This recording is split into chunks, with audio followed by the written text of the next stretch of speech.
This video is about to get very surgical, so stay with me. But what if I told you a producer you probably never even heard of produced some of the best songs on this album, bruh? And not just on this album, some Tupac albums that came out after he passed away. The stories behind this, the whole lore behind how this album was created is insane.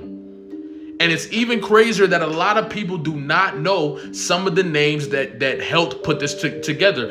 In particular, the one I'm about to talk about in this video. This is going to be a series that, you know what I'm saying, I'm beginning to talking about some of the most underrated producers of all time. And just to put y'all on to some people that y'all might not have known of, I think I'm going to do this for rappers too, you know what I'm saying? But let's just get into this because Daryl, let's get it, bro. The guy we're about to talk about today is Daryl Harper, bro. Okay? Daryl Harper has to be easily one of the most underrated, overlooked, underappreciated producers we've ever seen, bro.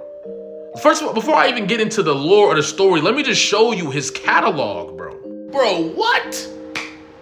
Me and my girlfriend, Bomb First, White Man's World, Crazy, Life of an Out. If you a Tupac fan, bro, you can't tell me this dude didn't just instantly become one of your favorite producers. Instantly. These are some of Tupac's best songs in his entire catalog from 91 till now. What are we talking about, bro? And then he even got on the albums that came out after Tupac's death, bro. Are you serious? I wasn't born when Tupac was running his thing. I was born in 1998. You feel me? So I was born 2 years after Tupac died. Still I Rise was one of the albums that I got to listen to that really put me on to Tupac before I even understood that he was dead. I didn't even know he was dead until I got older. These are some of my favorite Tupac songs of all time right here. Military Minds is also incredible on Better Days, bro. Like, bro, Daryl Harper's catalog is crazy, and you never hear nobody talk about him, bro. And just wait until we get into the lore of how the Macavelli album was created, bro. Like, bro, let me tell y'all. So as y'all know, in the 90s, Death Row has some of the most talented rappers on their roster. I'm talking top to bottom, producers, all types of stuff. This is one of the biggest powerhouses in hip hop in general. So because of that, even if you trying to imagine being on a label with guys like Snoop Dogg, the Dogg Pound, Tupac, MC Hammer, and all these different dudes, and you a producer trying to get your work in, bruh, you're gonna have to be super talented or super nice in order to get any placements with some of these artists. These are some of the biggest rappers in the world, especially with Tupac and Snoop Dogg being on the same team. And at this time, Tupac is bigger than everybody. You know what I'm saying? He just sold 5 million copies in 2 months. All Eyes on Me is headed to being diamond. Like, it's crazy at this time. So actually, Death Row had this room called the Whack Room, where all the producers that wasn't getting no placements would go to make their beats and essentially get better. The crazy thing about this, though, is a lot of people on Death Row would take this opportunity, seeing those producers in there, to make fun of them, to poke fun at them, to act like they was trash, to say they wasn't talented, and really just get on them, just pretty much bullying them. Now, Daryl Harper was one of these producers that was trapped in the Whack Room because according to everybody, his beats were trash. That's how everybody felt, right?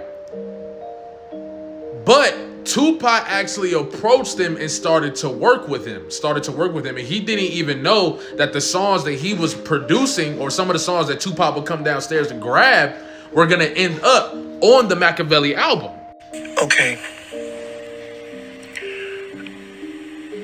I didn't know that there was gonna be a Macavelli or anything like that. I was just working to work, and I was just glad that Pac was accepting some of my work.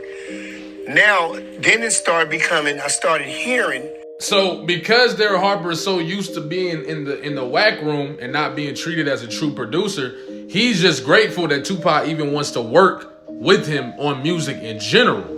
Coming to find out that some of these songs would end up on one of Tupac's, if not Tupac's best album he's ever put out. Now, this album came out after Tupac passed away, but still had similar impact. right? Of course, because it was only a few months after he passed away, I believe.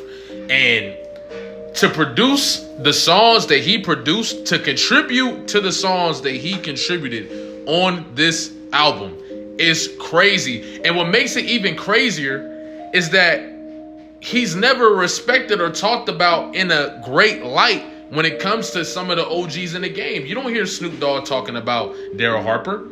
You don't hear Suge Knight talking about Daryl Harper, or anybody that was working on Death Row at that time talking about Daryl Harper. And to not talk about him is to blatantly ignore his contribution to one of the best albums that have ever come out in this culture, bruh. And what I'm just trying to figure out is, why isn't there any more conversation on this dude like there should be? Why aren't there more interviews? I seen him on Dialogue one time, but that's it. Why aren't there more people in powerful positions in the industry giving him his credit, or giving anybody that worked on this album credit? You see what I'm saying? It's almost like they want to ignore this album.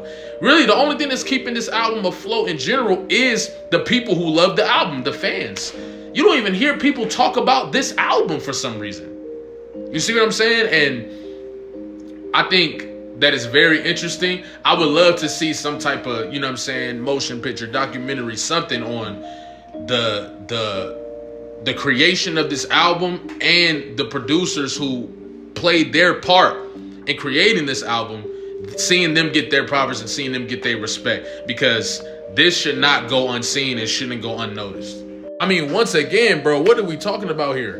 Look at this. This is an all-star lineup. This is an all-star lineup, bro. There's no way or no reason this dude should be underappreciated. You see what I'm saying? And that's why I'm about to start this series and keep it going, because there's a lot of producers in this same boat and a lot of rappers in the same boat. And in general, bro, Daryl Harper should be appreciated as a producer. Appreciate y'all for watching. If you love Kendrick Lamar's Tammy song, or Sing About Me, or Tupac's Brenda's Got a Baby, I think you'll love this. The comments are amazing. People are astonished by this. You know what I'm saying? It means a lot that people are accepting the art that I'm putting out there. You feel me? And I think you would enjoy it too. So check it out. It's on my YouTube. It's called The Vocal Cords of a Broken Woman. And also, thank you to everybody that's been checking out my music. You know what I'm saying? If you enjoy it, let me know in the comments or something. You know what I'm saying? Like, share the music, whatever. But I appreciate everybody that's been checking my stuff out. Thank y'all for the likes, comments, subscriptions, and just the overall support. We closing in on 50,000 subscribers, and I'm just excited to kick off all these dope series that I've been thinking about, and just doing a bunch of cool stuff on this channel. You know what I'm saying? And we're gonna up the quality. We're gonna up the production and how everything looks as well, while still keeping it authentic. You feel me? So love y'all. Subscribe.